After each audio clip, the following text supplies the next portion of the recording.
یہ کہتے ہوئے رخصت ہوئے، ہے تمنا یہی دیدار مدینہ دے دے۔ تو میں بھی سوچ رہا تھا کہ چلو مدینہ کسی روز ہو لیا جائے، چلو مدینہ کسی روز ہو لیا جائے، ہے جتنا داغ گناہوں کا دھو لیا جائے۔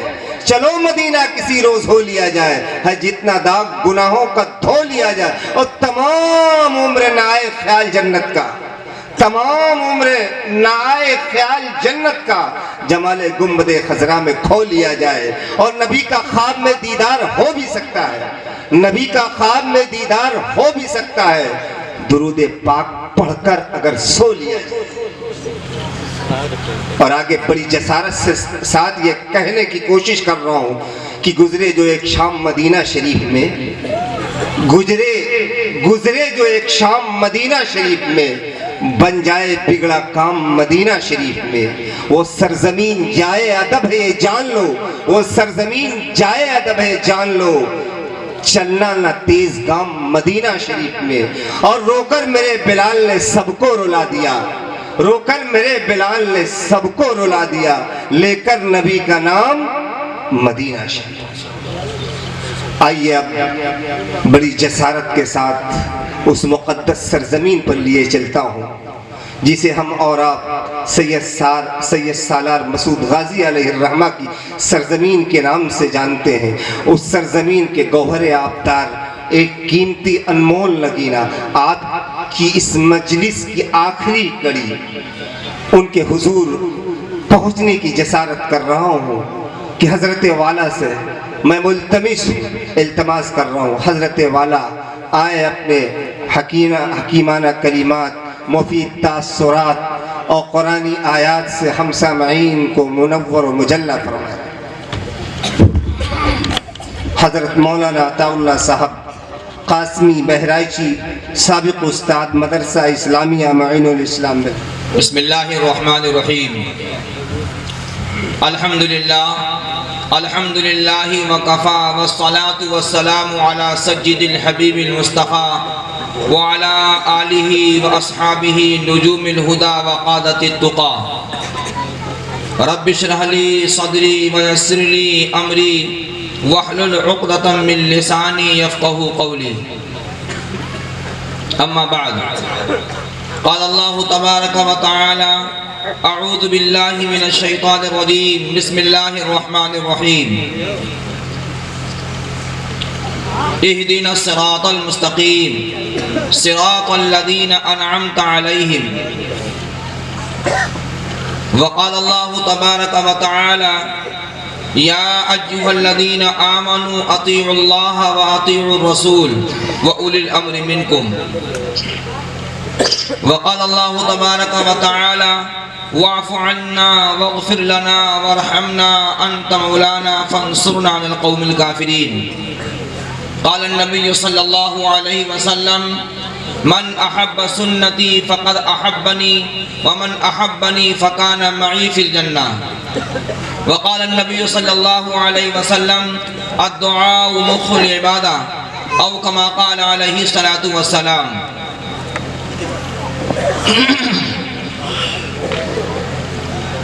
معزز علماء کرام، محترم سامعین اعظام، پیارے بھائی بزرگوں اور دوستو، اللہ رب العالمین کا فضل، اس کا کرم کہ اللہ تعالیٰ نے ہم سب کو زندگی کے قیمتی لمحات کو زندگی کے بنانے والے اصولوں کے سننے اور سمجھنے کے لیے اللہ نے ہم سب کو ایک جگہ جمع فرمایا ہے۔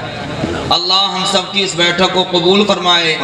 جو باتیں سنائی گئی ہیں اللہ اسے سمجھنے کی اور اس پر عمل کرنے کی توفیق نصیب فرمائے، اور اپنے فضل و کرم سے ہمیں بھی کچھ دین کی وہ باتیں جو ہم سب کے لیے اصلاح کی، کام کی، سدھرنے اور بننے سنورنے کی ہوں، اللہ ان باتوں کے سنانے کی توفیق نصیب فرمائے۔ پیارے بھائی بزرگ اور دوستو، شاید 12 بج رہے ہیں، رات کا آخری آدھا حصہ گزر چکا ہے۔ اب یہ وقت جو ہے اللہ تعالیٰ سے مناجات کا ہو گیا ہے۔ میں نے آپ حضرات کے سامنے قرآن مقدس کی 3 آیت کریمہ اور 2 حدیث پاک آپ کے سامنے پڑھی ہیں۔ ان تمام تلاوت کردہ آیات اور احادیث سے دو باتیں ہمیں سمجھانی ہیں۔ ایک بات تو یہ ہے کہ پیارے نبی صلی اللہ علیہ وسلم کی سنتیں کیا ہیں اور ان کو اپنانے کا ہم امتیوں پر کتنا حق بنتا ہے، اور اپنانے کے بعد ہماری زندگی کس قیمت کی بنے گی۔ دوسری چیز دعا، دعا کیا ہے، دعا کا معاملہ کیا ہے، دعا کیسے مانگنی چاہیے، اور آنے والا ماہ مبارک جو مہینہ آ رہا ہے، اس مہینے میں ہمیں کون سے معمولات اہمیت کے ساتھ اپنانے کے ہیں، ہم کو اور ہماری ماں و بہنوں کو کون سی باتیں اپنانے کی ہیں، ان دو باتوں کی طرف ہمیں آپ کو توجہ دلانی ہے۔ ٹائم تو بہت ہو گیا، لیکن بہرحال آپ حضرات نے اپنی نیند کو قربان کیا ہے۔ اتنا بڑا مجمع آج بھی ابھی بھی موجود ہے، اس کا مطلب یہ ہے کہ وہ سننے کا شائق ہے، طلب ہے ان کے اندر۔ اگر آپ میں سچی طلب ہے تو اللہ رب العالمین کچھ باتیں کہلوا لے گا۔ پیارے بھائی بزرگوں اور دوستو، ہر مسلمان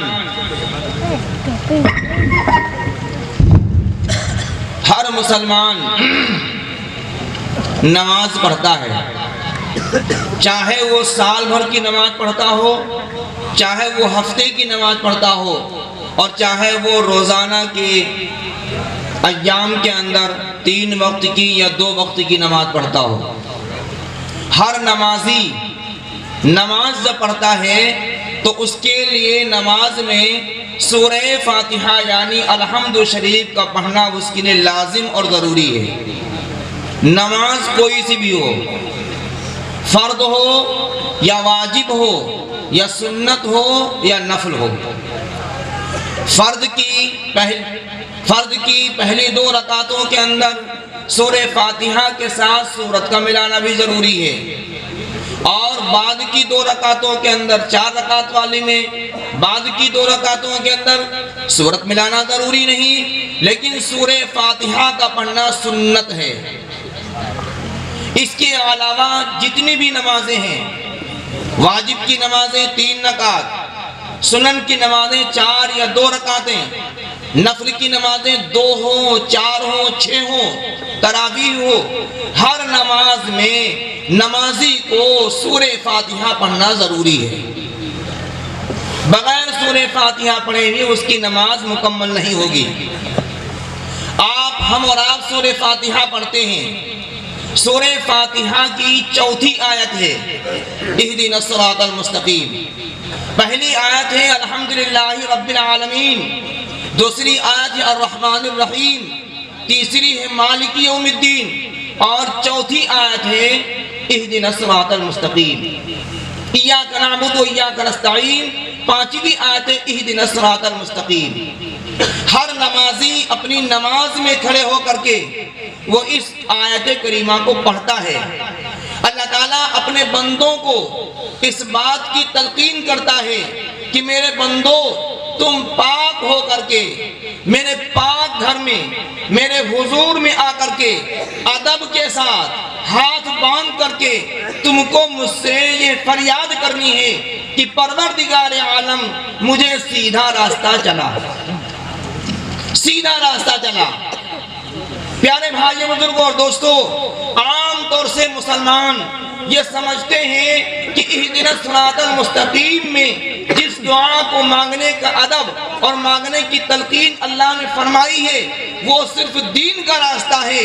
نہیں میرے پیارے بھائی بزرگوں اور دوستو، صرف دین کا راستہ ہی نہیں ہے۔ محی السنہ حضرت مولانا شاہ ابرار الحق صاحب نور اللہ مرقدہ کے خلیفہ خاص شیخ الحدیث حضرت مولانا شاہ افضال الرحمن صاحب دامت برکاتہم نے ایک وعد میں یہ بات بیان فرمائی کہ اہدنا الصراط المستقیم میں جس سیدھے راستے کی بھیک اللہ رب العالمین اپنے بندوں سے منگوا رہا ہے وہ صرف دین کا راستہ نہیں بلکہ دنیا کا بھی راستہ ہے۔ مومن اپنے بندے سے دین کا راستہ بھی مانگتا ہے اور دنیا کا راستہ بھی مانگتا ہے۔ کیا مطلب ہے؟ دین کا کا وہ راستہ دکھلا دے جس پر چلنے والوں پر آپ نے انعام فرمایا ہے، اور دنیا کا وہ راستہ دکھلا دے جس راستے پر چلنے کے بعد مجھے سیدھی راہ مل جائے۔ مثال کے طور پر کوئی آدمی مریض ہے اور دعا مانگتا ہے تو گویا کہ اس آیت کریمہ میں وہ اللہ تعالیٰ سے اس بات کی فریاد کرتا ہے، پروردگار عالم میں بیمار، میرا گھر بیمار، میرے بچے بیمار ہیں، اب مجھے وہ ڈاکٹر تک پہنچا دیجئے جو ڈاکٹر میرے مریض کے لیے شفا کن اور تجربے خاص کر کے میرے مریض کا اچھا علاج کر دے۔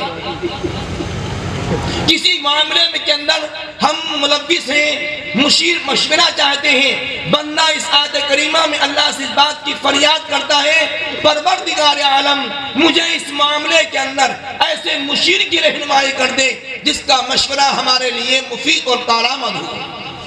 کوئی شخص کسی مقدمے کے اندر ملوث ہے، پھنسا ہوا ہے، اور اس مقدمے کے اندر نجات لینے کے لیے وہ نماز میں کھڑے ہو کر کے اللہ سے دعا مانگتا ہے، پروردگار عالم میں اس معاملے کے اندر مبتلا ہوں، مجھے ایسے وکیل کی، مجھے ایسے مشیر کی رہنمائی دے دے جو میرا وکیل میرے مقدمے کو سنجیدگی کے ساتھ بغیر کسی خلط کے، بغیر کسی کے حق مارے ہوئے میرا مقدمہ بری ہو جائے۔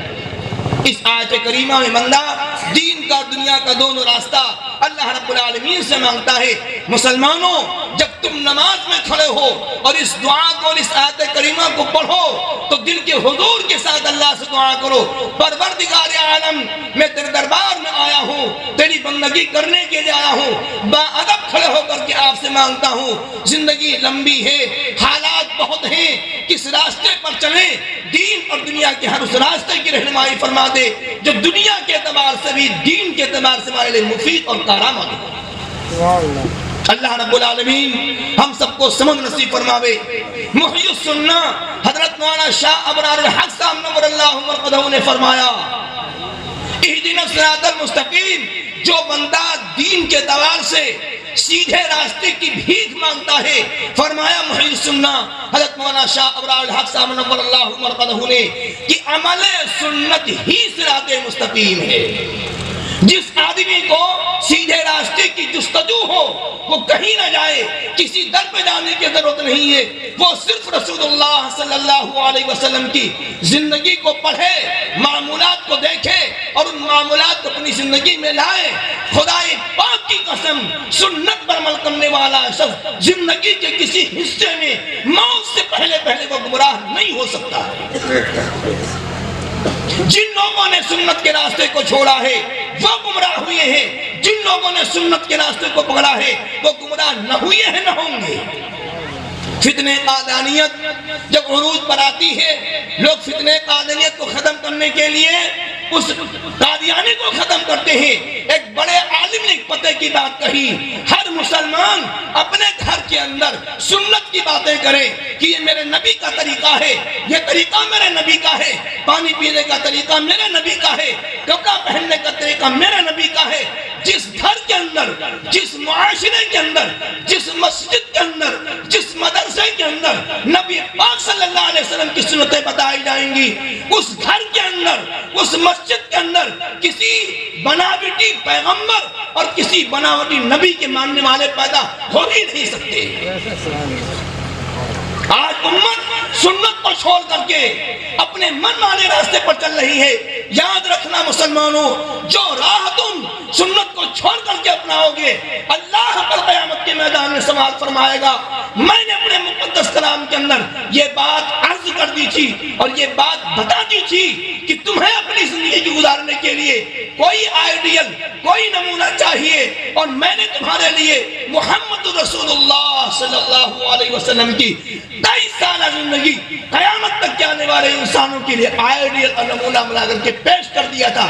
اللہ ارشاد فرماتا ہے، لَقَدْ كَانَ لَكُمْ فِي رَسُولِ اللَّهِ أُسْوَةٌ حَسَنَةٌ، تمہارے لیے زندگی کی گزارنے کے لیے اگر کوئی طریقہ محبوب ہے جس پر چل کر تم اللہ کے برگزیدہ بندے بن سکتے ہو تو وہ صرف اور صرف طریقہ ہے محمد رسول اللہ صلی اللہ علیہ وسلم۔ پیارے بھائی بزرگ اور دوستو، آج مسلمان اپنے نبی کو جان، بہت سے لوگ ہیں کلمہ صحیح معنوں میں نہیں پڑھ پاتے، کلمے کے اندر جو آقا صلی اللہ علیہ وسلم کا نام آتا ہے اس نام کو بھی صحیح معنوں میں نہیں جان پاتے۔ معاف کرنا، ابھی ایک شاعر صاحب آئے تھے اور اپنے شعر کے اندر کلمہ شریف پڑھ رہے تھے اور کلمہ شریف کے الفاظ کو غلط کہہ رہے تھے۔ یاد رکھنا مسلمانوں، کلمہ ہے لا الہ الا اللہ محمد رسول اللہ۔ جس نے لفظ اللہ کے نام کو پر نہ کیا اس نے کلمے کا صحیح تلفظ ادا نہ کیا۔ جس نے محمد کے اندر میم کے پیش کو مکمل نہ کیا، حق و حلق سے نہیں نکالا، لام کو پر نہیں کیا، اس نے کلمہ شریف کے الفاظ کو صحیح معنوں میں مکمل نہیں کیا۔ ہمارے جماعت کے بھائی لوگ کیا کہتے ہیں؟ الفاظ کو درست کرو، اس کے مقصد کو جانو۔ آج مسلمان کلمہ طیبہ کے صحیح تلفظ کو نہیں ادا کر پا رہا ہے۔